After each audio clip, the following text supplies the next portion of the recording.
If you like this video, make sure to subscribe to our channel and hit the notification bell icon to get the latest updates. So yesterday we started about data replication framework, and we discussed about the data replication framework. The first step is creation of a business system. Okay, so quickly I'll just recap that one. So if we go to MDG IMG,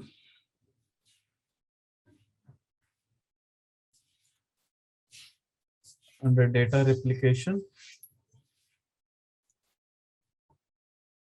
this is the first one. Define custom settings for data replication.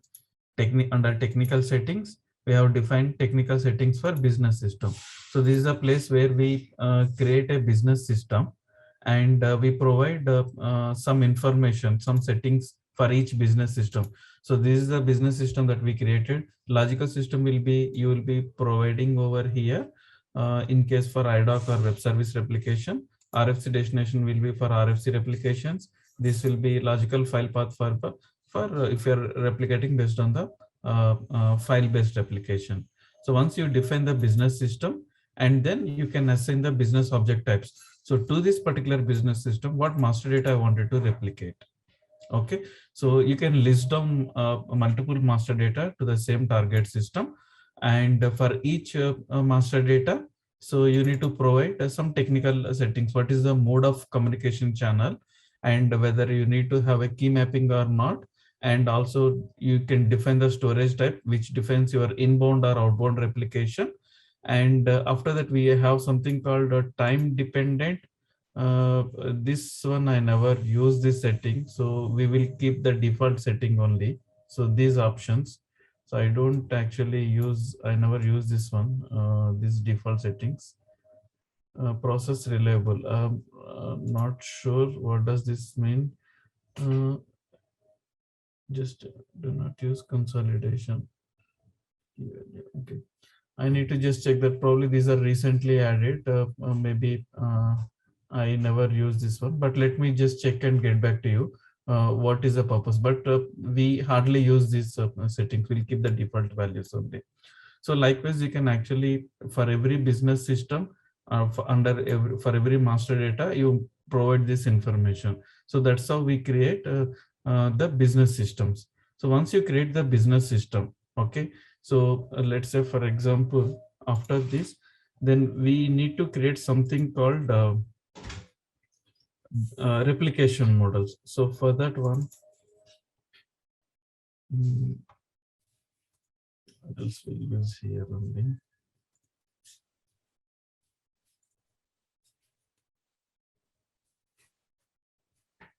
Okay, so basically this is our MDG system, and you have different target systems. This is one target system, and this is another target system, and this is one more target system.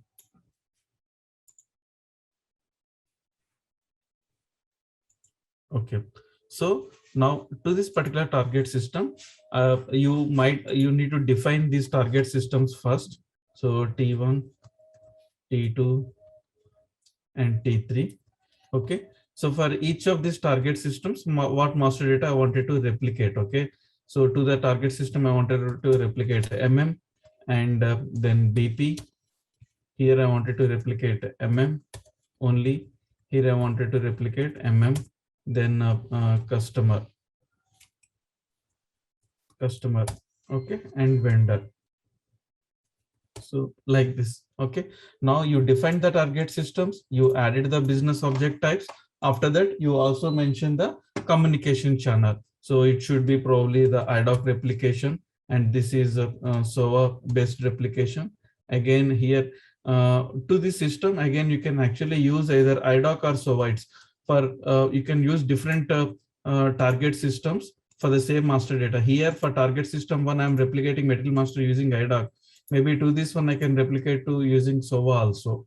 Okay, so and again here it will be IDOC, and this is also IDOC, and this is also IDOC. So something like this. So this information now we already defined this one. After that, we will create something called the replication models. Okay, in the configuration. So replication model always represents one master data that can be replicated. Okay, so the target systems can be n number of target systems, but I can create one replication model for material master, and I can create another replication model 2 for BP, one replication model for this is for customer, and another replication model for vendor. Okay, so when I create the replication model, when you are defining the replication model, you need to mention this is for which master data object. So this replication model is for material master. So you define the replication model. Now, whatever the target systems you assign, okay, this represents material master replication. Now I wanted to replicate material master to these three target systems. So I need to mention over here T1, T2, T3. Okay, so under replication, I will just mention this one. So this is how I'm linking my replication model to the business systems. And BP replication model, I wanted to mention here, I wanted to replicate to only T1 as per this configuration. And customer master, I wanted to replicate to only T3. And even vendor also T3. Okay, so at runtime, what happens is system first, it will take this particular configuration, this table at runtime. Okay, you know that when you activate a change request, I created a material and the steward approved or clicked on the activate button for the material. Okay, so now what is that master object, master data? That is material master. Then system will come to this replication model configuration. It will look for the replication model which contains Okay, so now this RM1 is defined for material master. Then system will take this replication model only. It won't consider these ones because these are not relevant for material. Whatever is relevant for material is this RM1. So when you create a material master CR and when you activate the material master CR, system will look at the replication model which is defined for material master. So RM1 is defined for material master.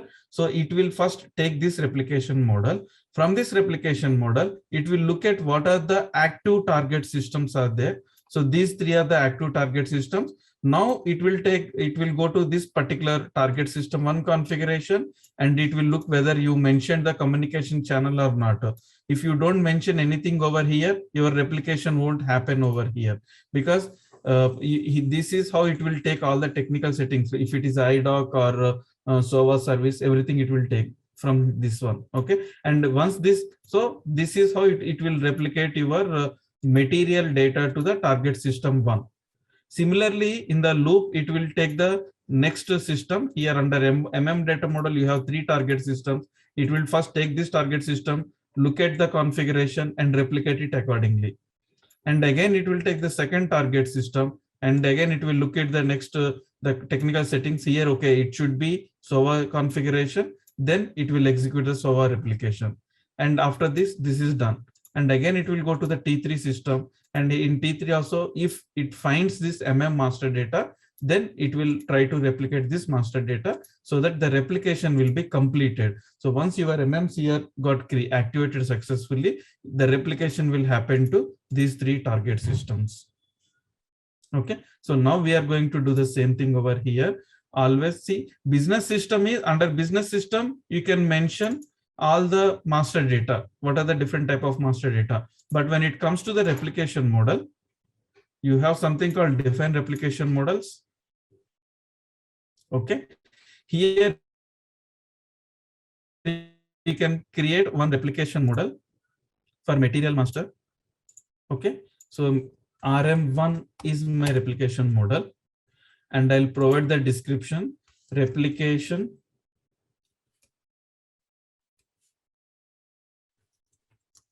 for and you provide the log days. So basically, whenever a replication happens, the system will actually capture that logs in the SLG1. Okay, so those SLG1 logs, how many days it should persist in the system, you can mention. Usually default period will be 30 days. Okay, and you need to mention your data model. Okay, so your replication model, you created the replication model, but it is still not yet active. Even if I try to click this activate button, it will fail because I haven't completed the configuration yet. So once you define the replication model, go to this, under this one, you have another configuration called outbound implementation.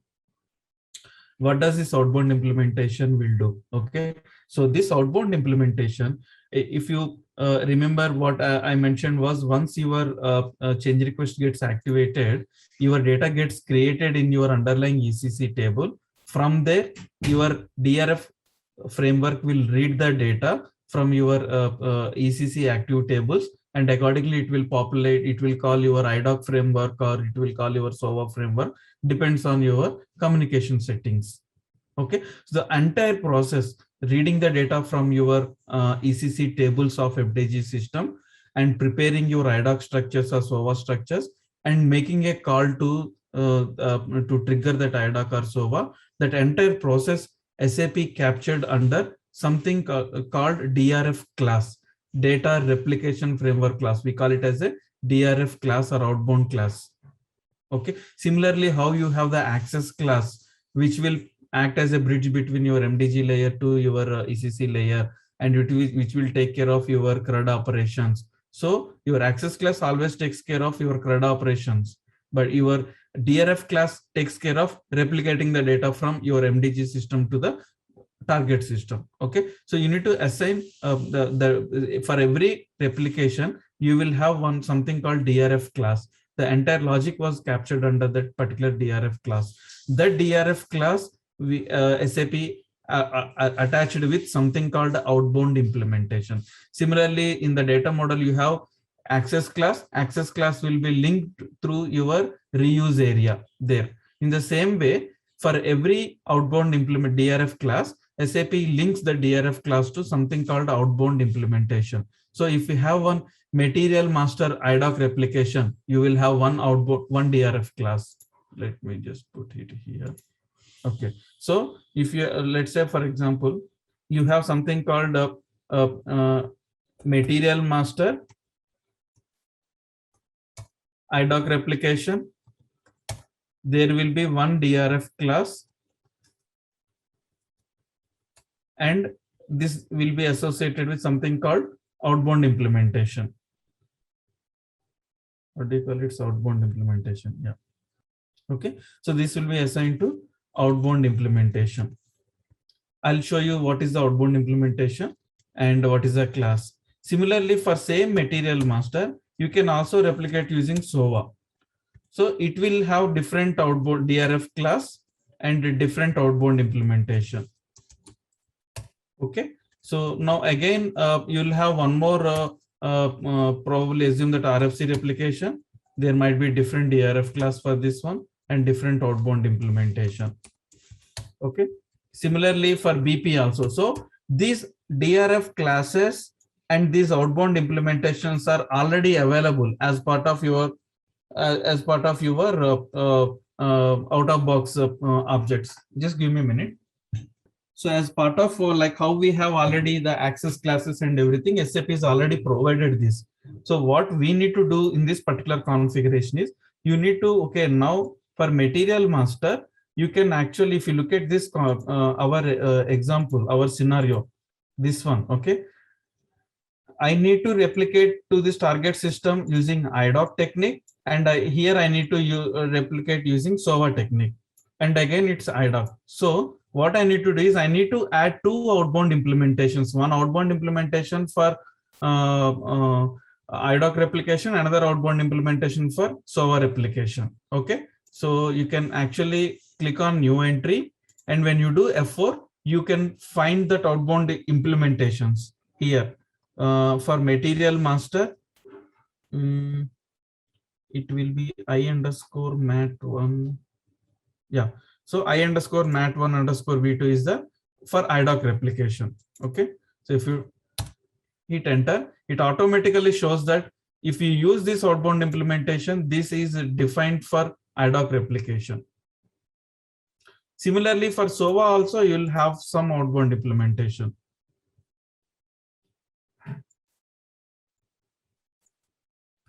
Star, prod, star. Let's see. Star. So star. Maybe that is there from the 2009. I think this is a 1909. So you will have that one. I'll show you that configure where you can find all this list of outbound implementations. If it is a BP, then for BP also you will have SOA or IDOC and all that stuff. Okay, let me show you for BP, for business partner.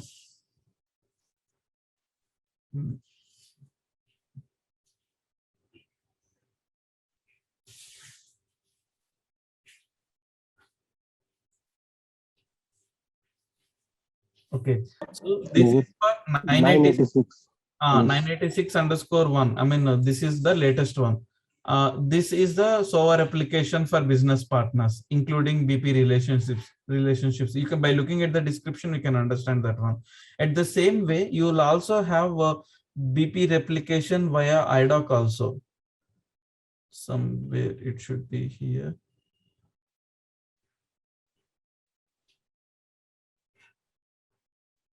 BP replication via IDOC. This is for materials.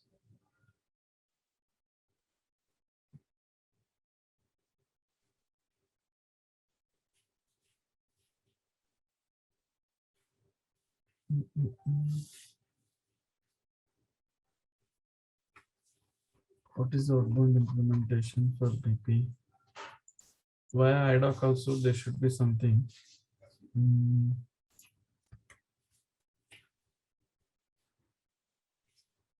So service is there, but IDOC also should be there here somewhere. I'll check that one, but I mean, you will find all the available outbound implementations. Okay. So in our case, this is for material master. I don't find that SOA service outbound implementation for material, but it should be there. Maybe in the next version, it should be there. That one SAP introduced recently. That's why I don't find in the system. Or else maybe we need to activate that business functions. Then you will get to see those outbound implementations. Okay. But whatever it may be, you can, whatever is already all the standard outbound implementations are already available over here for the standard objects. Okay. So now this is already associated with some technically to some DRF class, replication class. Okay. I'll show you that configuration. So now first you need to create one replication model for material master and assign your outbound implementation. This is an IDOC replication. Now I can go further down over here. I need to attach the business systems over here. Okay, target one is our business system.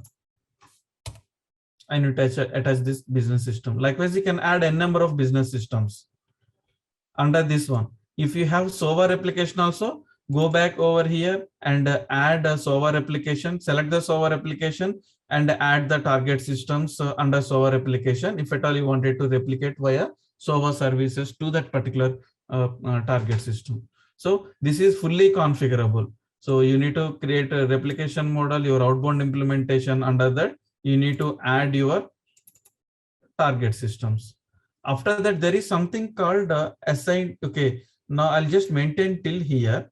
And if I try to save, activate this replication model.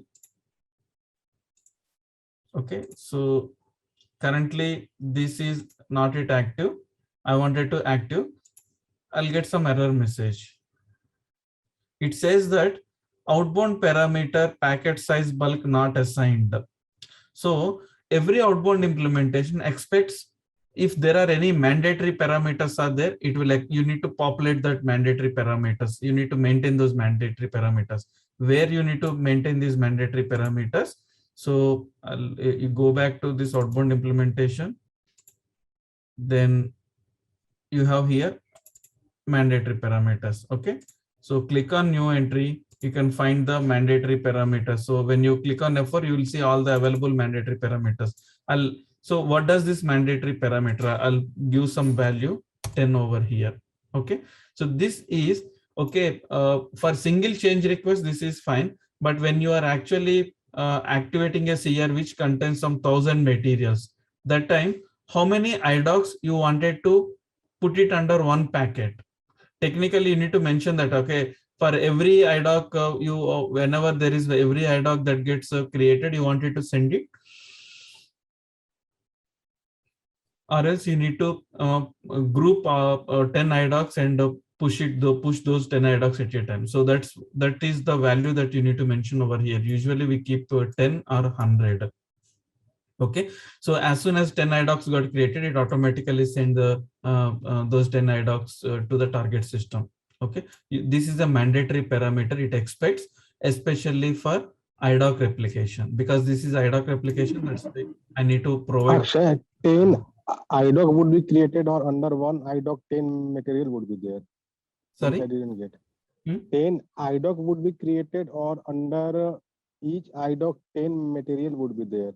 If I put no. For every idoc, sorry, for every material, one idoc only. So it's not like, it won't at idoc level you cannot club multiple materials into one idoc. Okay, system will create one idoc per material, but while sending the data, usually how the data will be transmitted in terms of packets, right? So here I'm saying that 10 idocs per packet.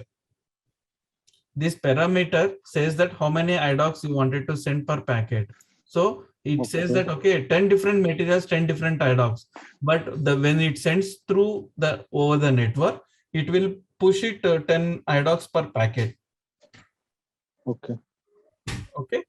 So when you maintain this particular parameter, what happens is this parameter will be used in your DRF class. In the DRF class, it will read this particular parameter.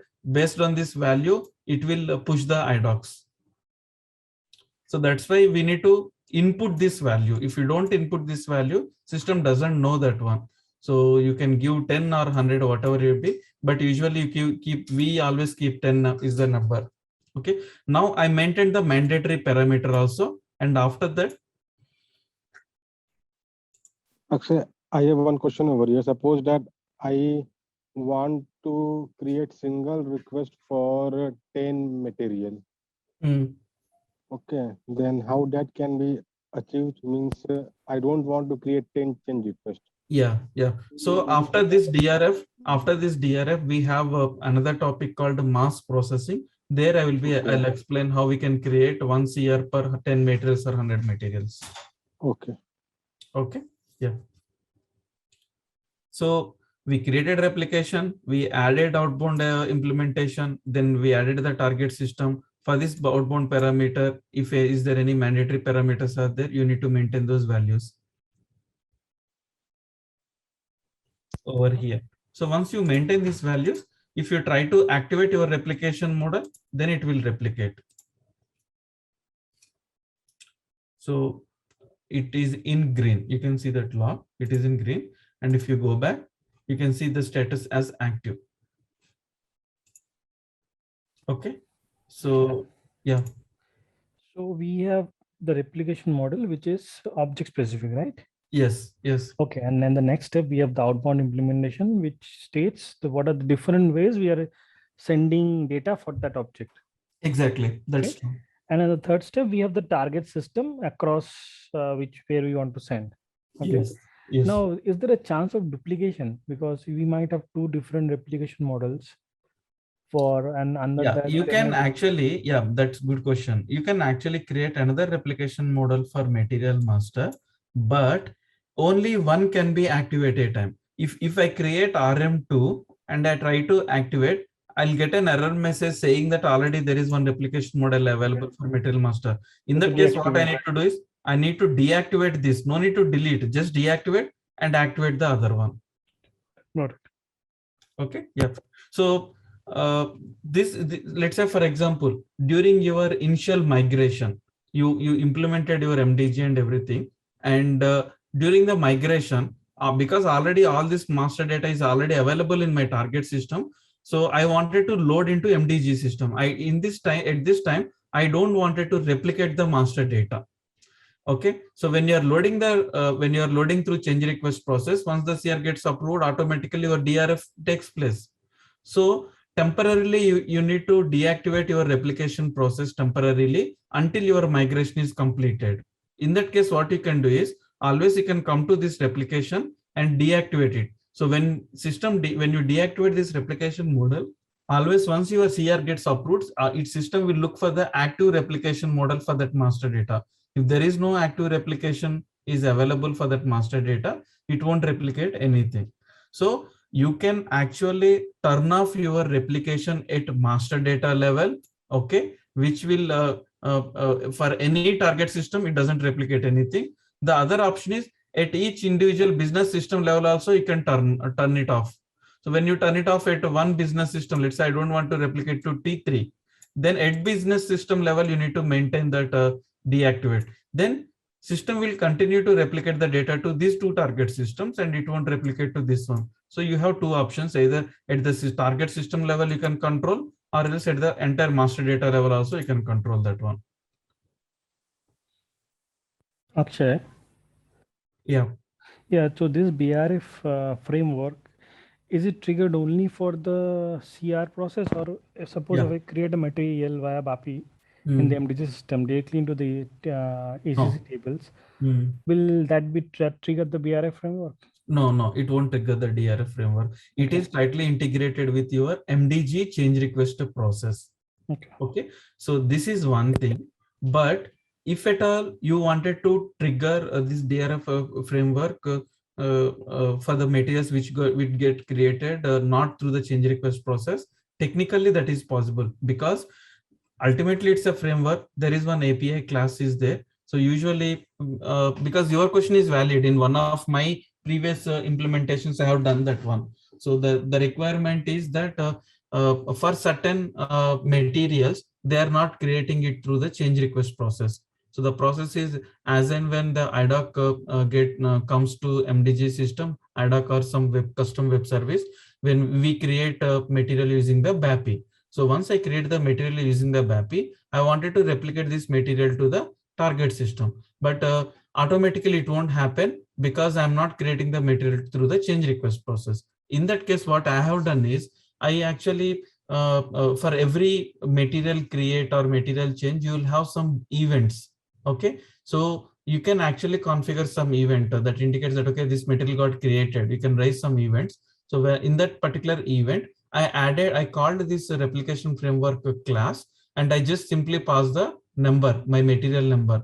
So once I pass the material number, system will execute your DRF and all the configuration, and it will replicate the data. So ideally, if without that, what I need to do is I need to read the complete material from all the tables, and I need to prepare the IDOC structure, and I need to call that a matmas send IDOC or something. So that is a complete custom code. Instead of that one, what I thought is like, okay, why can't we reuse even in change request process also? Once your CR is activated, you get the status called activation is successful or failed. 31 is the which returns the in case of activation successful at your workflow level. So once that 31 returns, then in the MDG change request process also they call the same class. So what I have done is I just debug that particular process. I found that which class they are using. The same class I reused. That is only the linking factor from your MDG to your DRF, change request process to DRF. So DRF is altogether a complete different framework, and I can reuse the same class to trigger my replication without MDG also.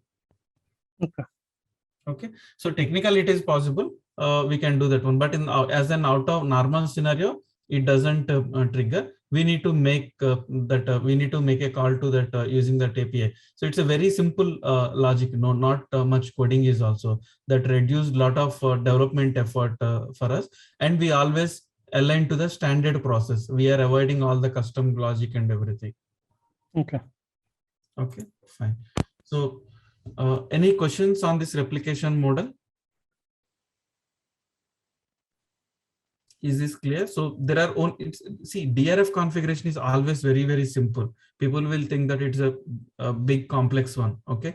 So, but if you already done, first step is, step one is always you need to complete your prerequisite configuration, whether it's a SOA replication or IDOC replication, or if it is a file-based replication, preparing that logical file path and everything will be done by the basis. Okay. So those prerequisites will be done. And once that configuration is done, all you need to do is you need to first define your business system and then maintain all the configuration. That is your step one. And step two, come to this replication model, create your own replication model, add your outbound implementation, target systems and outbound parameters, activate your replication model. That's it. Absolutely zero coding over here. That's why I always says that this complete replication framework functional also can do that one, because we are not writing any code in this entire process. Okay. So, but the only thing is that you need to make sure that you need to consolidate all your things, like so that you will ensure that only you will always have one replication model for one master data. Okay. So that's how you need to consolidate everything. Okay. Now let's go back and check what is this outbound implementations. We are using the outbound implementation over here, but technically we'll understand some more details what is there under this one. Okay. So because that helps in sometimes you want, if at all you wanted to debug or you wanted to create your own Z class, and instead of using the standard class, you wanted to use your Z class. So all those, there might be some requirements come into picture. Okay. So these are the only in the normal scenario, these two are the only configurations that we will be doing under DRF IMG. Okay. After that, there is one more thing, something called over here, enhanced default settings for outbound implementation. So this is the place where all outbound implementations are available, list of outbound implementations. So when I do F4 over here while creating the replication model, system will pick up all the available outbound implementations from this configuration only. So if I go to this configuration, okay. So for material master, I_mat. Okay. So this is the latest one, I_mat_v2. Now you can see the description. It says that outbound implementation for material master, and the communication channel is IDOC communication channel. Okay. This is exclusively defined for IDOC replication. And you also have, this is the outbound implementation class or DRF class on which I'm talking. Okay. So this is the class responsible for replicating the material data using IDOC. Okay. And they're also mentioning the business object type. Okay. And after that, you have something called filter objects. I'll explain that shortly. Okay. Now let's take this class. In future, for example, you have certain requirements and you wanted to change some of the logic inside this one. Either option one, you can enhance this class and you can actually enhance the class and write your logic, or else altogether you can copy this class into Z class, and you can come over here, instead of using the standard outbound implementation, copy the standard outbound implementation to Z outbound implementation, and there you can actually replace the standard class with your Z class, and that Z outbound implementation you can attach to your replication model. So because when you create any Z outbound implementation here, there you can assign your Z outbound implementation in your replication model also. Okay, so that's how you can actually customize based on as per your needs, as per your requirements. Okay, now let's take this DRF class. It's very easy to understand this class for the ABAPers. There will be one method called send message method. Okay, this will read the data from your Mara, Marcia, the tables, and this is the place where it will actually trigger that IDOC. Okay, so if you go to this one, send message, you will find the logic, complete logic over here.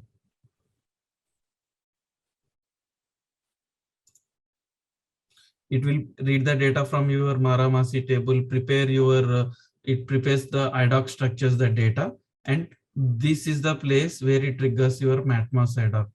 Similarly, this is the, because for material master, it's not one single IDOC, right? Sometimes you can also have classification at material. So that will be a separate IDOC. So it sends the MATMOS IDOC first, then it sends the classification, and it, yeah, I think only these two. Okay. And if you go to the MATMOS method IDOC, so they are preparing all your, it looks all your partner profile configuration and everything. And finally, they'll have something called, this is the one. This is the function module which actually triggers your material master IDOC. So see your partner number, receiver port, receiver partner number, message type. All this information has to be available in your W20. That's why I said the prerequisite is important. Without prerequisite, you cannot complete your DRF configuration. It looks your partner profile configuration and prepares that receiver, what is a port, what is a partner, and all that stuff. Okay. Finally, your IDOC will be sent it over here. And once the IDOC got created, it will return the IDOC number and everything here. Okay. Now this is the place where it updates your key mapping also. Because when you're sending the outbound IDOC, first their entry with the business system MDG, there should be one entry, right? So that entry will be made over here. So likewise, actually you have, you can actually, well, the reason I'm explaining is you can debug this particular program, and wherever, if at all you wanted, you added some custom segments in IDOC, or you wanted to replicate those data as well. So you can find some place and do some enhancements over here. So if you understand how it works, it will be easy to enhance this one. Okay. So anyone create, you can also create your own Z class and say implement this interface. Okay. If you implement this interface, you can call your Z class also replication class, because when you implement this interface, you get these methods, send message and all these analyze. This is for your changelog analysis and all that stuff. Okay. So these are the important, this is very important method in the entire thing. So this is a place where you can put a breakpoint and debug this process, whole process. So this is about your, so similarly, you can find any, there will be multiple replication classes there. You can see over here for customer also, there is one class for inventory, for there are different classes are available over here. This is for replication, material master replication via RFC. There also it's a class would support our custom fields also, or we have to copy. We have to populate that one. No, we have to populate that one. Okay, so yes. For that one, because the standard will, your standard replication class will read all the standard attributes from Maramasi. Yes. For the custom one, yeah, during the outbound IDOC, there will be one user exit is available for every outbound IDOC. In general, irrespective of your MDG, irrespective of your material or customer or anything, in general, there will be one baddie is available at IDOC framework level. Controller come over there. There you can actually read your custom attributes and everything, populate your remaining IDOC structures over there. That is one option. The other option is you can also populate here as well in this implementation class also in the send message method. Enhance that or redefine that. I have seen both the options. Usually, I always prefer to add your custom segments in the standard SAP provided baddie or user exit. But I have seen that some places, few people who actually redefined that send message method, and there they actually added all the custom segments and everything. Okay. Okay. So, any questions on this outbound implementation? Okay. Now, coming back to the next important topic under the same replication is something called filter. Okay. So here, when I'm replicating my material to these three target systems, I have a requirement saying that all finished products, okay, FERT material types, I wanted to replicate to this one. If any material that is created where material type is not equal to FERT, then I wanted to replicate to this particular system. Okay, And here I wanted to replicate probably maybe some other different material type or something, or else the same thing, not FERT also wanted to replicate over here. Okay, so that means not all the master data, or for example, you wanted to replicate the material along with the plants 100, 101, 102 only. And for this one, you wanted to replicate the material with the plants 200, 201, something like that. Okay, so your condition can be anything. Okay, so here, if you look, there is a difference between these two things. Okay, this is at your material object level. If material type is equal to FERT, then only I wanted to replicate the material to this target system. And this condition is material is FERT material only, but it extended to some 10 plants. So, but out of those 10 plants, system will update only the, it will replicate material with only these 3 plants only. The remaining 7 plants data it will exclude. So there is a difference. If I put this condition, it will take a decision to replicate it or not. In this case, it will replicate, but it will replicate partial. It will be a partial replication wherever this condition met. Okay, so first thing is that how to achieve these kind of requirements. That is where your filter will come into picture.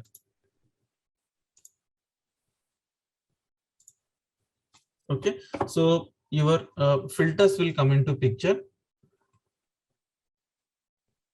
Filters. For every replication model, you can define certain filters if there is a requirement. Okay, now in filters also you have 2 type of filters. Okay, one is the main filter, or we call it as a complex filter or main filter.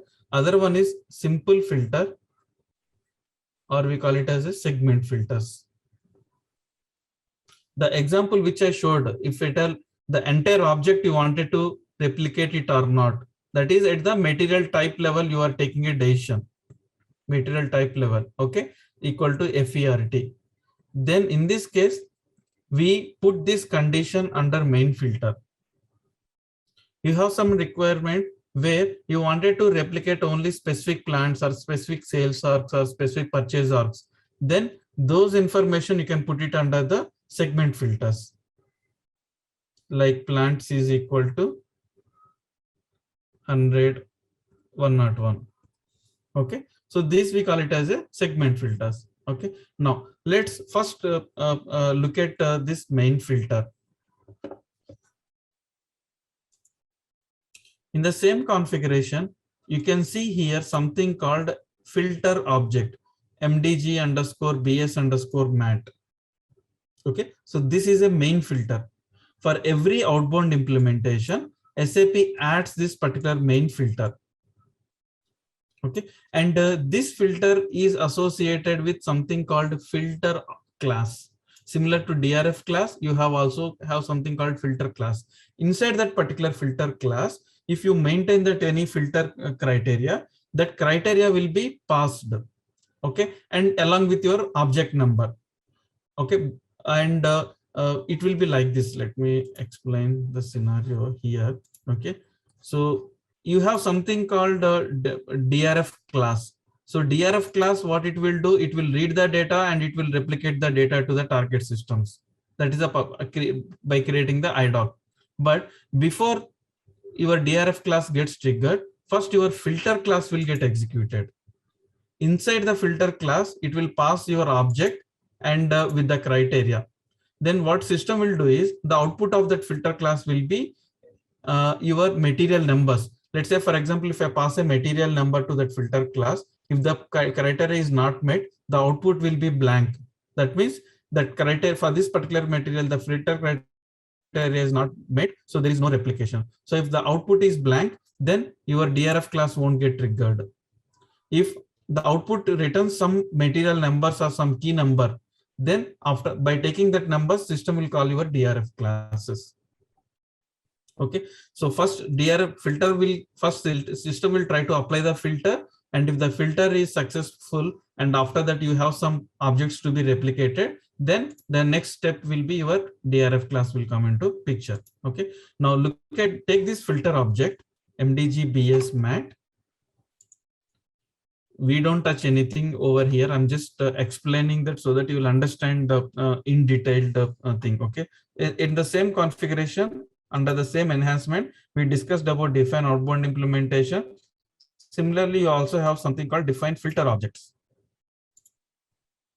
Okay, now click on position,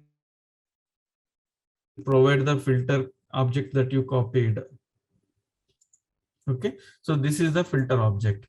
If you go to assign filters, okay, this is a complex filter, and SAP already attached some class over here, filter class. Now this filter class, if you double click this class, you have a method called apply filter. So this method will get executed, and the output of that one will be your master data, your key numbers, your material or BP or anything. Again, this particular filter class is applicable for material master only. So likewise, you'll have different filter classes for BP, customer, vendor, and everything. Okay, so technically, I mean, this is just for your information. If at all you want to, sometimes what happens is you are replicating the data, but system, I mean, when you once you activate your CR, data is not being replicated. You checked your W20 configuration, everything is correct, but you don't see the output. Then what happens? Something will be wrong. You will put the breakpoint at your DRF class send message method that it won't trigger. Okay, then you will understand that why it is not triggering. Then before that, what happened? Before calling the DRF class, what happened? Then you need, the next question comes into this filter class. So you can put a breakpoint in the apply filter method. Then you see the output of that filter method is returning any value or not. Okay, so the output will be ET filtered objects. So after all, whatever the filtered objects, the successful master data which satisfies your filter criteria, those will be added over here. If it is blank, then there is no DRF. If it has some value, then there will be a DRF. Akshay, yeah, on this point, so in the entire DRF seems to be in the background. So is there any way we can do a foreground debugging? Yeah, so that's a good question. So you need to activate the update task debugging setting. You can debug. Okay, so how we can debug is we put a breakpoint inside your send message or this one filter one, and activate your update debugging in the settings. Okay, that means I go to this particular method. Okay, put a breakpoint over here. Okay, then settings, then debugging. You need to activate update debugging. Where is that?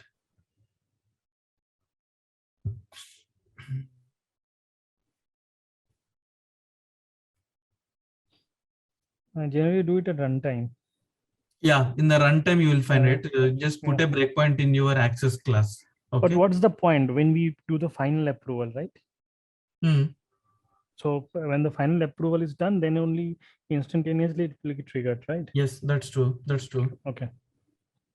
So if at all your CR got activated, material got created, but you don't see the outbound replication, then we need to troubleshoot why it is not triggering, right? Or your outbound. That's where actually at the runtime you can put a breakpoint under the settings, activate your this one, what do you call update debugging. Then automatically the controller will come over there. Okay, there's no manually way to do this, right? Suppose we have BD10 for material master. There's no way like that. Yeah, there is a way. I'll come to that one as well. Let me finish this and I'll come to that one once after this filtered object topic. Okay. So fine. So this is about the complex filter. Okay.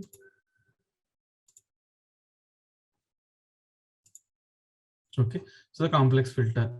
And because it is a class, again, if based on some requirements, if at all you wanted to enhance anything, you can actually make use of this particular class and enhance your logic over here. And after that, so this filter object, if the output has some materials, it will replicate. If there is no material, there is no replication. Okay, so that's why I said, if you put a condition material type is equal to something at object top level, maybe sometimes in the vendor case or customer case, you can have vendor account group is equal to this account group, then only you wanted to replicate. So there you are putting the condition at the top level, parent level. So if that condition matches, then only it will replicate.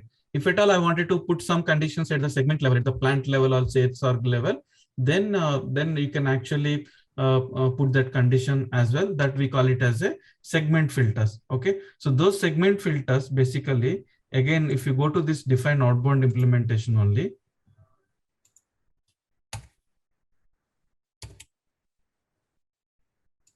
select this row here, we saw this the complex filter, and you also have something called assign segment filter objects. So for this particular outbound implementation, these are the filter objects are available out of box. That means you can replicate based on plant, based on sales, based on storage, based on the tax, valuation, and class and segment of material. So these are the different criteria. So this actually, using this one, you can do the partial replication. If at all like apply a filter condition at plant level with some list of plants, only those plant data will get replicated along with the material basic information. And at that time, it will replicate the complete sales org. Only at the plant level, it will cut down the plants. Okay. Now, this is about the filter. Where to maintain, how to maintain the filter objects, I'll show you. I'm just showing the technical configuration. If at all you wanted to find what are the segment filters are assigned to this outbound implementation. So that's why when you assign this particular outbound implementation to your replication model, all these filters, segment filters, everything will come into picture. Okay, so outbound implementation contains a lot of technical information. One is your DRF class, your main filters, your segment filters. So all those information will be contained at outbound implementation. And ultimately, I'll assign this outbound implementation to my replication model. Okay, if I go to my replication model, so our replication model is this one, and I'm attaching my outbound implementation over here. So when I link this one, at runtime, system will take this replication model and it uses all the filters and everything. Okay, now that is fine. At the same time, it also says, as I said, there is some outbound parameter packet size we maintain. So how do you know what are the mandatory outbound parameters are available for this one? Okay, again, that information is also available at your outbound implementation only. So if you go to the same outbound implementation, select this one. This will tell you what are the segment filters are available out of box for this outbound implementation. And this one will give you what are the mandatory parameters, because for this outbound implementation, I set this as a mandatory. That's why at the time of activation of my replication model, it asks that one of the mandatory parameter you didn't maintain. Okay, so this parameter will be passed the value that you maintain 10 or 100 or anything at replication model level, right? So the value will be passed to your DRF class. It will be passed to your DRF class. If you look at this DRF class, send message, parameters, your outbound parameters will be used somewhere here.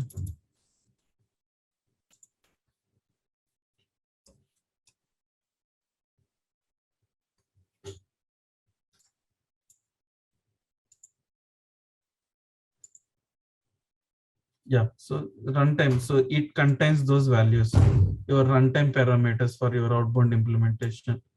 Okay, so it will contain, it will be used somewhere inside. That's why that is mandatory. That's why SAP made it mandatory, and you need to maintain that values. Okay, so that is also done. Okay, so define values for let's select here. If at all you wanted to maintain any default value, so that if someone is not maintained that value at the replication model, system will take this as the default value. Okay, so this is about the outbound implementations. And after that, the next one is, okay, I have parameters, filtered parameters and everything. Now where to maintain the filters?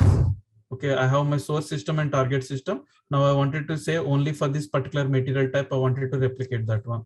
Okay, so we have these filter objects, but where to maintain, okay, the actual values, material type is equal to FERT, some conditions. So for that one, the transaction code is DRF-F, Data Replication Framework Filters. DRF-F is the T code. You can actually use this particular T code. If you hit enter, it will open up a browser. Now here, it will show you all active replication models. Now go to our replication model configuration. Again, one option is MDG IMG, or else there is a shortcut DRF IMG also. When you use DRF IMG, it will directly take you to the replication configuration. Okay, so anything is fine. Usually I go with MDG IMG only. I'm just showing you this DRF IMG transaction. Okay, so here system will take all the active replication models. How many active replication models we have here? There are three.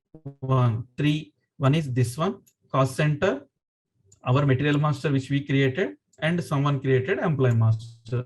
So these three are the active replication models. You will see only the active replication models only: cost center, employee, and replication. Now this symbol indicates that there is no filters maintained. Wherever you see standard out-of-box filters are there, one main filter is there and 6 segment filters are there, but those are not maintained. That is what this means. We haven't maintained. The green indicates someone maintained some filter criteria. Segment filter maintained for this one. Okay, now let's maintain that for our replication model. You select this replication model and there is no, okay, display.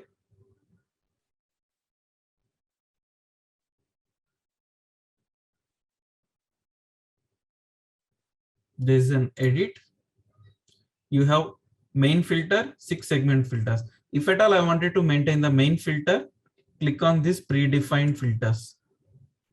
Now you will see all your filter criteria. These are the different filters, parameters based on the material group, based on the material type, maybe based on the sales, or even based on the plant is also, you have it main filter and segment filter also. Okay, if you are maintaining plant at the main filter level, system will replicate only if that plant exists, the entire material master. If you maintain that at the plant level, if you maintain the same, you also have at the segment filter. At segment filter level, if you maintain, it will take the partial replication only. But we usually maintain the material types or material group. So when I say material type equal to FERT, or you can select from F4 also. Save. So I maintained one main filter. Okay, so one main filter is created. I'll close this. And again, if I do a refresh here, this will turn to green. Because we maintained one main filter. Now, if at all you wanted to maintain the segment filter, again go to display. You can edit. Now this time select the segment filter, show segment filters. So it shows that these are these F underscore mat1, mat2, 3, 4, 5, 6. These are coming from this configuration only. Outbound implementation.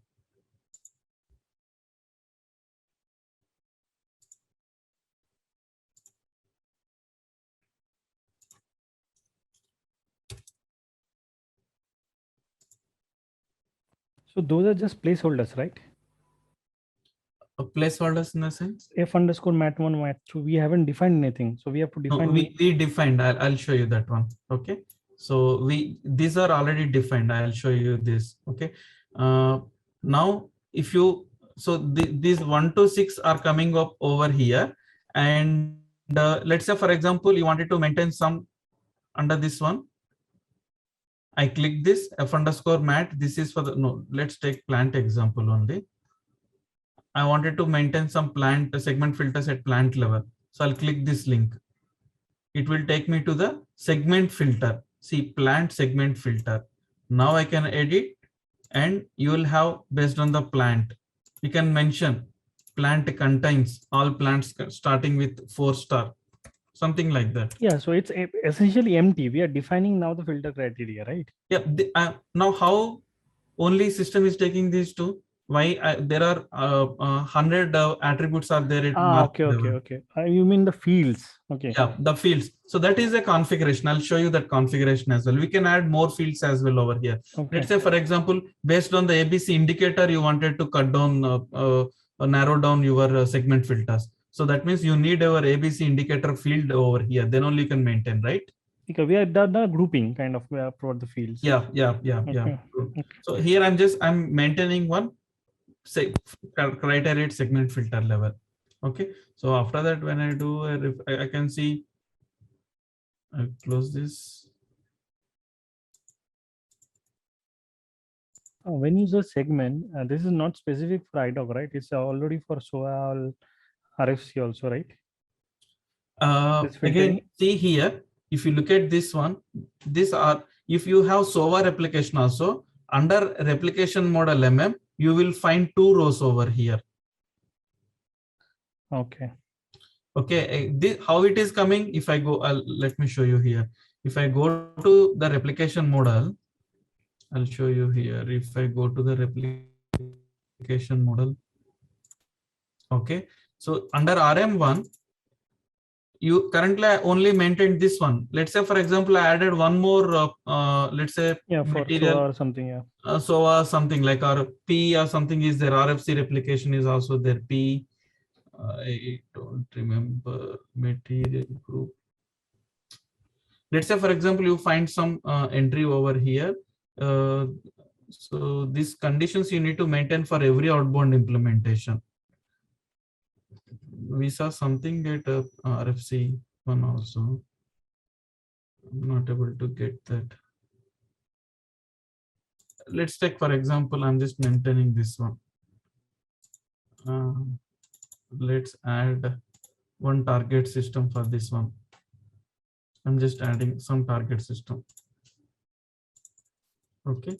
Now I'll activate this replication model again. It is already active. Let's see if it reflects. I'll refresh over here. Yeah, now see here, there are 2 rows are there. One is RFC, one is IDOC. So if at all I wanted to maintain for RFC replication also, I need to maintain the filter criteria separately. So basically these filters are one for one communication channel. Under the same replication model, you can replicate using SOA, you can replicate using IDOC, 2 different target systems. So that's why you need to maintain separately. Earlier I maintained for this one. That's why it says that it is still not maintained for the other one. See, other one is still not maintained. Is this clear? Yep. Oh, yeah. So I think, yeah, now coming back to this, okay, this is how you can maintain your filters. DRF F is the T code where you can maintain the filters. And sometimes what happens is, this is a common mistake I see that in the project, knowingly or unknowingly, someone will put a condition of maintain a filter criteria saying that plant material type is equal to FERT, then replicate the data, finished products. That is a condition someone actually added. Then after that, then if when I'm doing my replication, when I'm approving my CS, that filter criteria is matching, and I don't see some of the materials are not being replicated because because of this particular filter. So we will forget that one, why the data is not replicating only for few materials, it's replicating for few, it is not replicating. Okay. So first thing is that I've seen that people will start doing all the debugging and everything. But what I'm trying to say is that if at all you see for something it is working, for something it is not working, the replication, first always check your filter criteria. Go to DRF code and just check over there. If everything is there any filters are there which stops your replication? If nothing is found over there, but I don't have any filter criteria, but still my data is not being replicated, then check your IDOC configurations, check your partner profiles and everything. After all, if something is still not working, then only you get into the debugging, troubleshoot that issue. Okay. Yeah, the same things can be done at the IDOC level as well. At IDOC level, yep, you can do it at IDOC level. But let's say, for example, I have one centralized control over here, right? In this particular one. Yes. If you are doing it at IDOC level, you need to do it different IDOCs, and you need to write some logic and all that stuff. It's a configurable one for us. Yep, agree. And this will create a customizing request, right? All this. Yes. It creates a customizing request. Okay. Now again, after this, let's say, for example, I wanted to cut down my replication based on some other parameter. Then in the IDOC, if you put that one, you need to again do that logic. But what I'm here, it's a configurable activity for us. Now I come to that same point. Okay. So let's say, for example, if you go to the filter criteria, we talked about, let's say, where is this filter object? Yeah, filter objects. Okay. Now I'll take that mat simple filters. Okay, not this one. Okay, so we have mat one. What is that? Filters. Yeah, F underscore. So in the same configuration we saw earlier, the complex filter, you can see these simple filters also. Now for simple filters, there is no filter class is associated. What happens is for every simple filter, on the right hand side, you see the table name directly. Okay. Now, if you go to this, select this plant, go to this assign filters, there will be some structure is assigned over here. This, if you go to this particular structure, currently this structure has got only these two attributes, plant and material specific status. That's why at the plant filter level, I showed you, right? Only two attributes are there, plant and material specific status. I wanted to add ABC indicator. Then all you need to do is you need to just append this structure and add your ABC indicator over here. So you can keep on add any attributes over here from Marcy table. The condition should be the attribute that you are extending over here, that should be part of your Marcy table. That is the reason we are saying over here, this is associated with this particular table name. So under this segment, assign segment filter level in the structure, you can add any attribute from Marcy table. Then automatically you will start see that you can see that particular. If I go to here, define segment filters, I go to the segment filter, plant segment filter, there I can start see those all the attributes from that structure. That's it. No need to write any code or anything. Just simply add that, enhance the structure and come and add those attributes, maintain the values over here.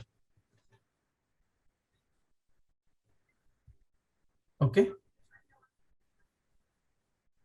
Yes. So for anything, any such kind of requirement, you have two options. One is you follow the MDG IMG configuration and maintain the configuration. Other option is technically also I can achieve without following this one. But if you write some logic, it will be difficult for some others to understand that where this logic has been written. But if I write, if I maintain through the configurations, any MDG consultant can come and they validate how the configuration look like. Okay, fine. So this is again the important. So in the DRF, defining business systems, defining replication models, assigning your outbound implementations and outbound implementation parameters, and defining the parameters if you have any, you wanted to control this through the filters. So these are the important terminology, the configurations in DRF. Okay. Now coming back to the other one. So you asked some question earlier, how I can actually debug, or how I wanted to, on ad hoc basis, I wanted to do some replications. Let's say, for example, you created a change request. You activated the CR. So system created an IDOC, but that IDOC successfully sent from your MDG, but it failed in your target system because of maybe the plant does not exist, or probably the material type is not available, or some, due to because of some other reason, the IDOC not posted successfully in your target system. So then what is the result? There won't be, that material won't be available in the target system. Now you ask the MM functional consultant or that transactional SAP team that please maintain this configuration. So they maintain the configuration. After that, now the IDOC already in failed status. One option is you can reprocess the failed IDOC in the target system, so that the IDOC will get reprocessed this time successfully and the material get created. That is one option. But sometimes what happens is you don't get in some business systems, or probably in some customer place, they don't actually provide an authorization in the production system to reprocess those IDOCs, the BD87 or whatever the transaction codes. In that case, now on ad hoc basis or on demand, you need to do the replication, only the replication. You know, you don't want it to create a CR, because CR is already created and approved and material is already created in your MDG. So that is where actually you wanted to replicate on ad hoc basis. That's where you have this transaction code DRF out. DRF out is the transaction code where you can actually replicate your master data on demand or on ad hoc basis. So hit enter. It will open up that this is a replication exclusively SAP has given to do any ad hoc replication. We already know, we might have already created the replication model over here. Select your replication, active replication model RM, and under this replication model, you already mentioned some outbound implementations. I_mat v2 is our outbound implementation. Again, this is the place very challenging thing will come. Okay, it's a challenging thing in the sense it's a very risky step. Executing this transaction is very, very risky process. Why? Because if you are providing your replication model and outbound implementation, and when you click on execute button, what happens is system will read all the material data in your MDG and it will replicate to the target system. If you have 20 lakhs of records, all your 20 lakhs records will start replicating to the target system. So that is, what we wanted to do is, I wanted to replicate only one material 100 is the one which I wanted to replicate. But SAP is actually somehow doesn't actually ask you to maintain the filter criteria.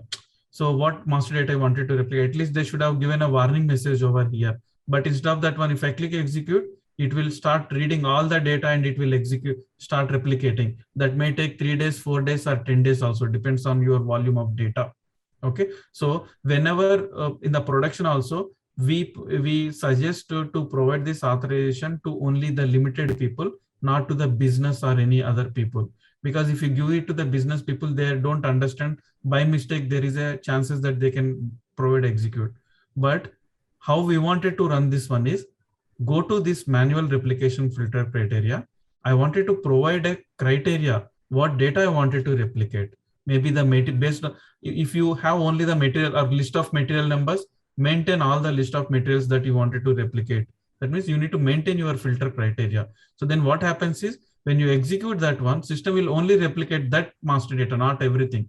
So what I'm saying over here is, let me just select one material. So there are so many materials. So I'm just choosing the material number over here and I'll save this. Then if I execute, only that particular material will get replicated, not all. Okay. So again, here you see the same filters. This is your main filter that we saw. Okay. And all the other ones are your segment filters. You also get the same filter criteria here as well. Okay. So this is, and when you click on execute, you can put a breakpoint over there in your DRF class. When you put a breakpoint there in your DRF for the send message method, then this will be a foreground execution. It's not in the background. So this way, this you can actually put a normal breakpoint and click on execute. It will stop over there.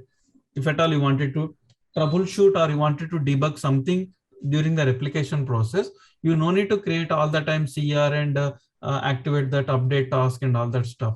You can put a breakpoint, and if you know that material number provided as a filter criterion, just execute. You can debug there. Please choose any other replication model other than MM. Yeah. I don't know what are the valid replications are there. Okay, let's take this cost center. And again, you need to provide, you need to select your the corresponding outbound implementation. Okay, can you just click on the manual filter? Yeah, there you will see the. Yeah, just wanted to check. Yeah. Okay. Yeah. Okay, so because you so selected your outbound implementation, right? The outbound implementation, what are the filters are associated, those will get displayed over here. Got it. Okay. So DRF out is again one. And if at all you wanted to look at the logs, there is a T code DRF log. You can provide your replication model, your outbound implementation. If at all you wanted to look at the logs based on the timestamp, you can provide. And all logs are only the changes. You can give all these different criteria and click on execute. It will show you. This will always get stored in your SLG one. So SAP has provided a T code where it will be handy for you to filter down. Or else, if at all, you can go to SLG1 transaction, SLG1. For all MDG, you need to select the object as FMDM. For every MDG log, always give this FMDM. FMDM is for Master Data Governance, MDG. Under this, you will have different sub-objects, or this we discussed with the CR activation. You can provide your CR number, then you will see all the logs related to your change request process. Similar to for replication also, you will have some. Yeah, this is for SOA logs. For the normal replication, I don't see any sub-object. This is for SOA. Okay, so fine, that's fine. You can just put some date range and execute over here. So that is also, that's how you can actually do. There are multiple ways. This is directly looking at your SLG1 log, or go to DRF log and check over there. Okay, so there are a number of ways that you can actually check.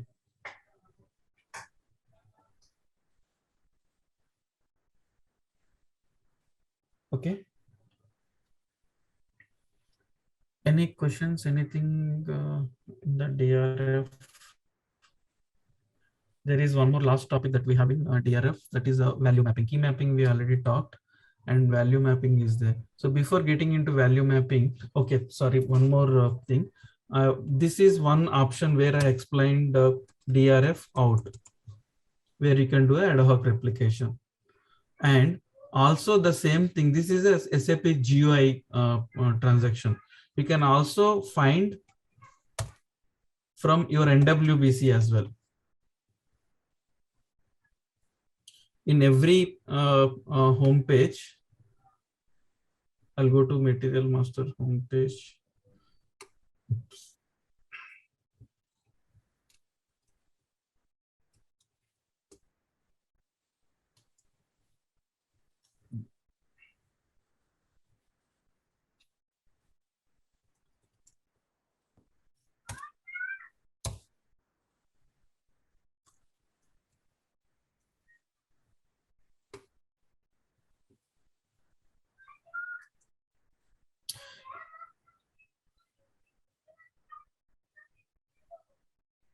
Okay, if you go to your material governance homepage, then you have something called search.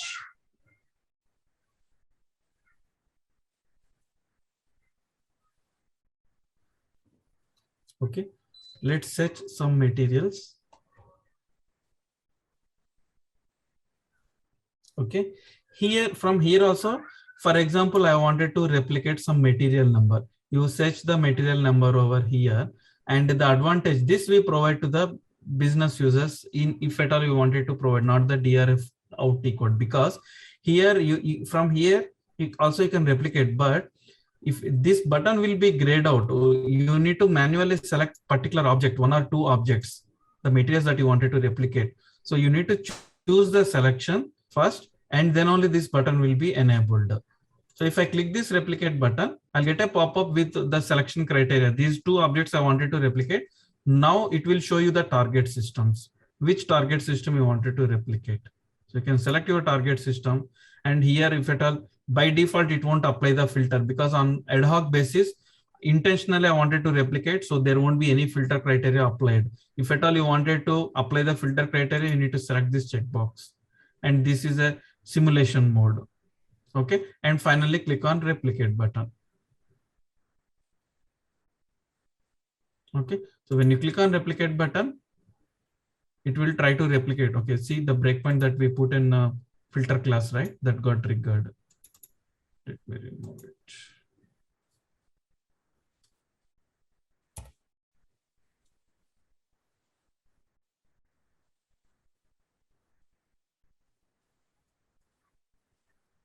Okay, so two selected objects replicated. You got that replicated message. You can look at the log from here as well.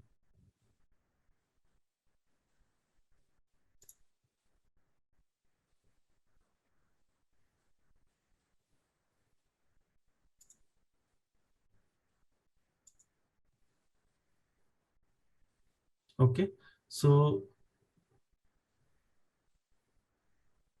you can see what is the status and all that. We won't get the message number or IDOC number over here. That IDOC number you will get, but actually, if you look at this one, this is actually once on successful replication only, it will show you the IDOC number. But in this case, it filtered. We created that filter criteria, right? FERT. The materials that we selected are not FERT material types. That's why you see the end of the result filtering 0. You are getting this message, right? That means it filtered both the objects. But you are right. So system will show you the IDOC number. If at all it created an IDOC and send it to the target system, that you will get to see. Okay. So this is one option. And you can also look at the replication status as well for the selected objects. One object at a time, replication status. It will show the same log, I think. Yeah, it takes you to the same display log. It will take you to the same display log. Ultimately, these logs will be there in your SLG1 only.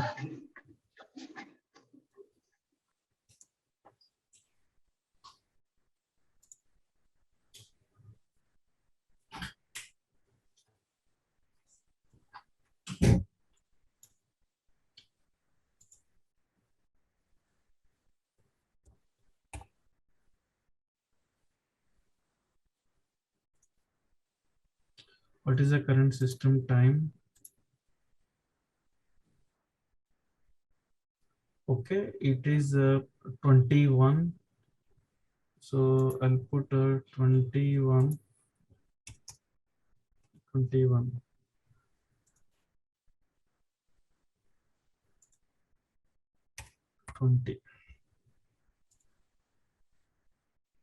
Wait, what happened? It should display the logs here as well, completely, format completely. It should display here, or else let's put my user, the user 5, and put 00.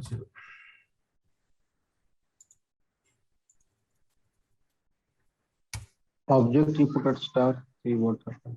Yeah. Okay, so I think it FMDM, the object is, so this is the logs that we just created. This is the previous ones. This is the log. Last one. Yeah, but what is the object? It will be FMDM. Doesn't show that sub object is this is it's showing only the text. There should be some object. FMDM is for all of CR process. Maybe for DRFs, it might be some different object. I need to just check on that one. But you can actually look at it will be there, the logs over here. Maybe you can find that what is the object name. I'm not able to. Let's give it a trial.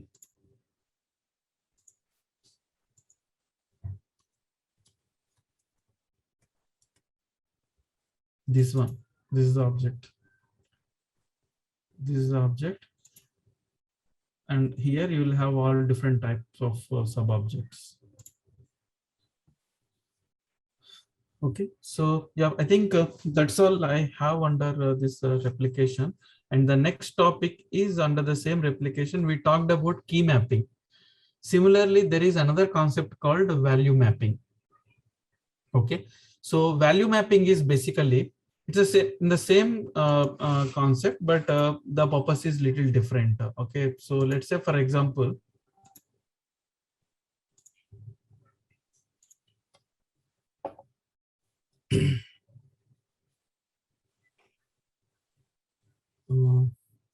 this is my MDG system,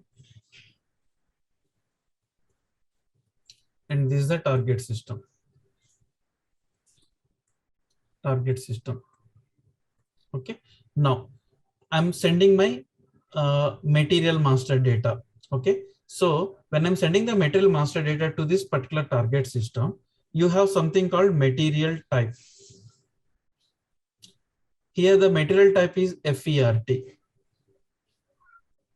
Here the same FERT, they call it as they configure it as a ZFERT. Okay, and you also have another target system.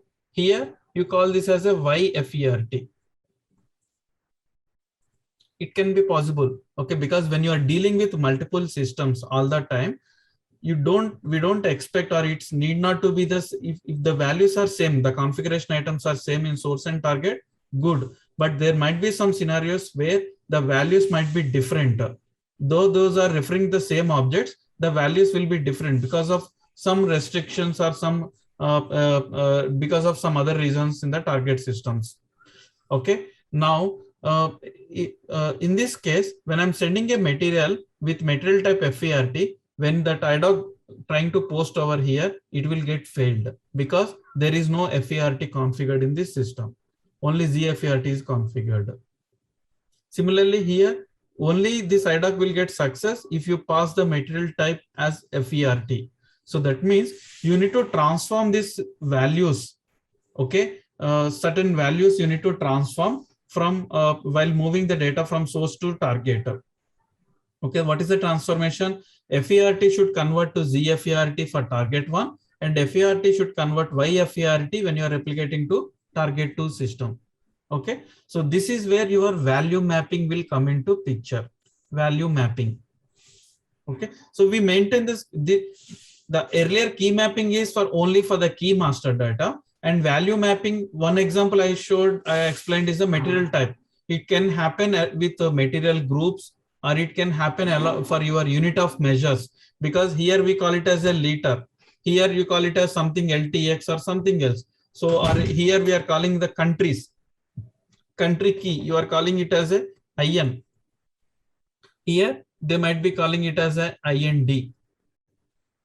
So wherever you see a transformation required some for non-key values, you need to do that kind of transformation. So your value mapping will actually does this particular job for us. Okay, you don't need to write again any code for this one. It's a configuration activity. Okay, so did you understand the purpose? What is this value mapping? Key mapping deals with keys. Value mapping deals with non-keys. Wherever you have a domain data, like examples are your country or language or currency or probably material type or account groups or BP groups or material groups. All these are configurable items. You create these configuration items in SPRO. So different systems, different people will create differently.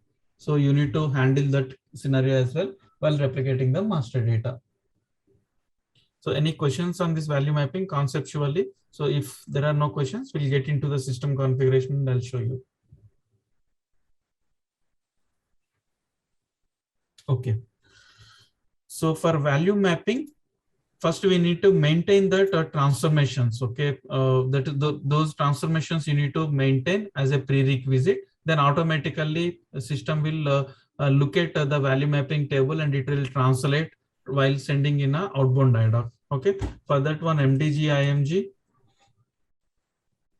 general settings, under data replication, you have something called value mapping configuration. Okay, so something is here, maintain value mapping. Okay, here we maintain this value mapping at the data element level. So when you maintain, the advantage that you get is when you maintain at the data element level, what happens is your field might be different, but you are using the same data element at multiple places. So wherever this data element referred in the entire structure, for all those fields, the value mapping will get executed. Okay. So let's take one standard example. Let's say, for example, you have something called company code, bookers. Okay. So company codes can have different values in source and target. Let me look at a material type if I can find. If not, we'll take the company code example. Like you have all these are the standard object for the standard fields. Already you have all the data elements and everything is already maintained.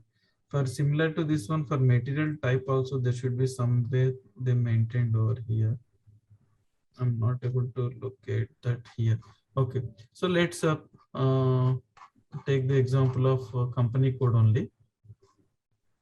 Okay, so identify, locate your this one and go to this particular display mapping relationships. Okay, so you need to maintain something like this mapping ID. Okay, so this mapping ID, under this particular mapping ID, click on go to edit and click on new entry and maintain this one. So once you maintain this, under this definition not possible. Why not possible?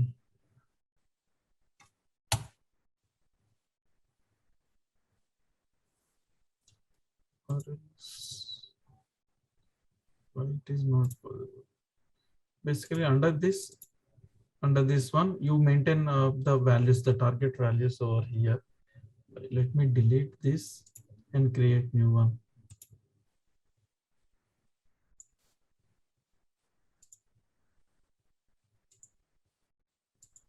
Mapping ID 01, list agency ID 01,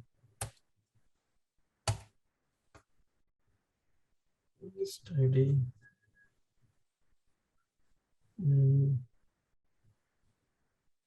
List ID.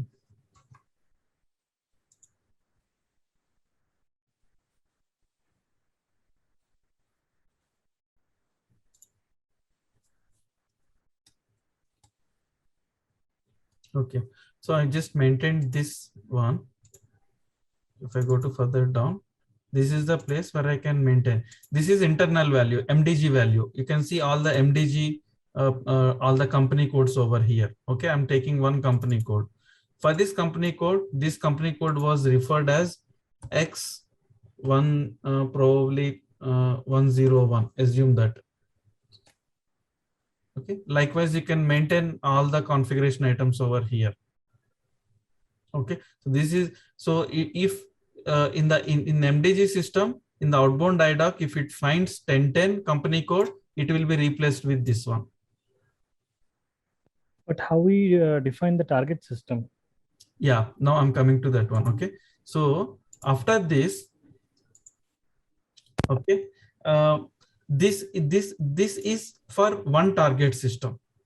And similarly, if you have another target system, let's say, for example, this list agency ID is nothing but this list ID, or out of these two, one is the target business system name, or else, okay, so let's keep it as 01 only.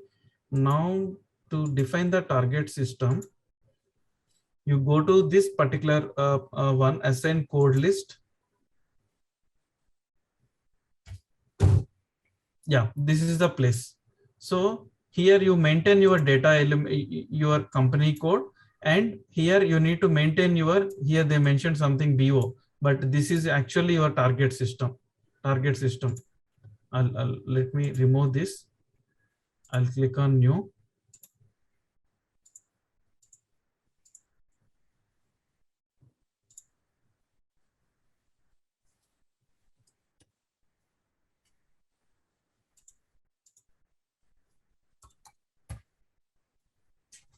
My target system, here I'm mentioning target system, and we already created one list ID, right? That I'm linking over here. So this is where I'm linking the list ID, what the possible list of codes that I maintained under this list ID, that list ID I'm maintaining to this particular target system. So what happens is at runtime, when you are sending an outbound IDOC to this target system, this target one system, so and in the outbound IDOC, if there is any attribute which is having with this particular data element, it will come to this configuration. It will look at for this entry. Okay, currently I'm replicating to this target system only. So it will take this list ID and it will go to the other configuration, this configuration.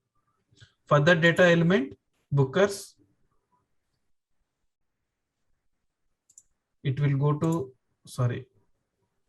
Yeah, it will go to this one. It will look at the list agency ID, and under this, if 1010 is there, it will convert.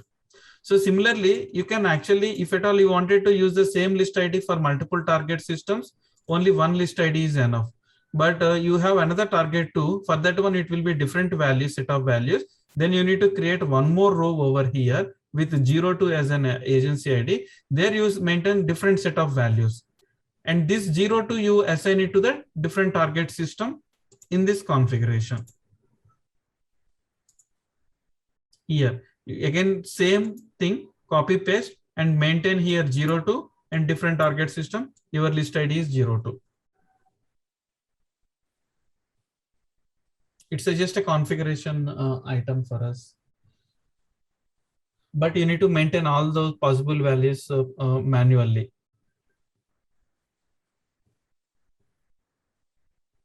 Okay, so actually in your business project implementation, right? So no one will say that, okay, you need to use this value mapping or something like that. But if you have any requirement where you can reuse or utilize this configuration, but I have seen that some other projects where people doesn't aware of this value mapping configuration. So what they have done is they maintained all these values in a Z table, and during the outbound implementation, so at the baddie level, they did this all this process through some coding, reading that where your Z table, replace the values. That also works, the custom solution. But the thing is that this is the proper way of doing any transformations are required. Now for non-key fields, you need to follow this approach.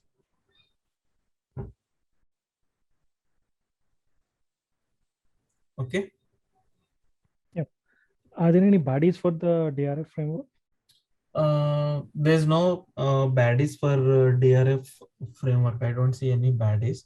Okay. Mostly SAP has provided during the outbound IDOC at your SOA service level and at your IDOC level, the baddies that you can reuse. Okay. If at all something you wanted to handle within the replication framework level, then you need to enhance your DRF class or filter classes. Those are the DRF framework related classes. That also we have done. Because to handle certain requirements, we need to enhance the DRF classes as well. Okay.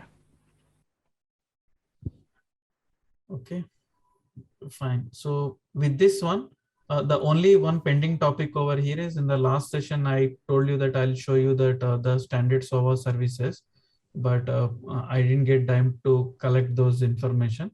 But in the next session, we will start with that the service definition, because for IDOCs, we know MAT mass, CLF mass, CRE mass, DEB mass, DOL mass. So all the different IDOCs are there for material, all these master data or finance objects. So it's the same thing. But SOA service is something new. So I can give you the standard definitions for the SOA services, and the configuration guides also I promised in the last session, but I couldn't get that. But I mean, I was a little occupied with other project work, so I didn't get time. But before that next session, I'll provide the links for that one so that you can look at the configuration guides.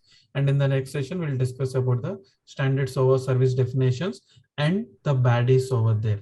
So because for iDocs, we easily know, but for the SOA services also, you might need to do some enhancements. So SAP provided some baddies. I'll show you that baddies over there. Okay. So that will be hardly take some 15-20 minutes discussion on the SOA services. After that, we will discuss about the mass capabilities of MDG. So far, all the time we are creating a single change request, single material and all that stuff, right? What are the different ways that we can actually update the mass capabilities that are provided in MDG? So that covers your file upload process, your mass change or multi-object processing. So all those things that we'll be covering over there. So that will be like 1.5 hour session for that one. Okay. So we'll discuss those in the next session.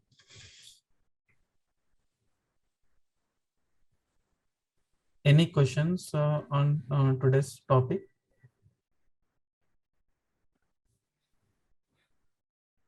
Actually, I have a question from one of the old topics. Yeah. If anyone doesn't have anything from today. So I'm not sure if it was discussed or I was just looking into the old videos. So suppose I have some custom fields in Amara. Okay. So the steps are, I first add in the model level. Okay. So the MM model. So, and then I add it to the UI model. And then when I activate it, it will come into the staging area. Okay. From the staging area to the active area, I mean the ECC level. So we don't need any coding or customization, right? It will be automatic based on the field names if they are available in Mara. Coding is required. So you are talking about the enhancing the standard ones, right? Yeah. Standard master data. So we haven't discussed that one. So after mass capabilities, the next topic is the enhancing the standard material. So that time I'll explain. So there are multiple scenarios come over this. So I'll explain all the different scenarios. In what are the scenarios you need to write the code and what code you need to write, how it look like. Those sample piece of code also I'll give you. Okay. I couldn't find this part in the previous videos. Yeah. So that is the last topic. So because once we complete all this stuff, right? So if I start explaining how to enhance the standard data models, there we will apply all our the knowledge that we gained all these days. So that's why I always kept that towards end of that one. If I explain that in the starting itself, it will be difficult for everyone to follow. So that's why I kept that topic separately. So in the next week, we'll be covering, because next Saturday, we'll be completing the mass capabilities. Then Sunday, we will be exclusively discussing on data model extension part only. Okay, sure. Okay, so yeah. When we are creating a change request in MDG and the material gets created, after all the required approval processes, then the replication happens on itself, right? Yeah. Yes, Swati. So the replication automatically happens. Yes. So in what case we need to configure the replication, different replication tables that we studied today? So the replication happens automatically only when you complete this configuration. Okay. So it happens automatically, but this is a prerequisite. Once you have completed all your the DRF configuration, then only the replication will takes place. If you have not completed the today's whatever we discussed, the DRF IMG configuration, then there won't be any replication.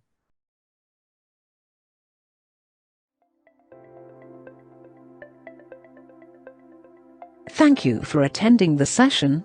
I hope you all enjoyed it. Don't forget to like and subscribe to our channel. Also, feel free to ask your questions in the comment section below, and we will reply to them at the earliest.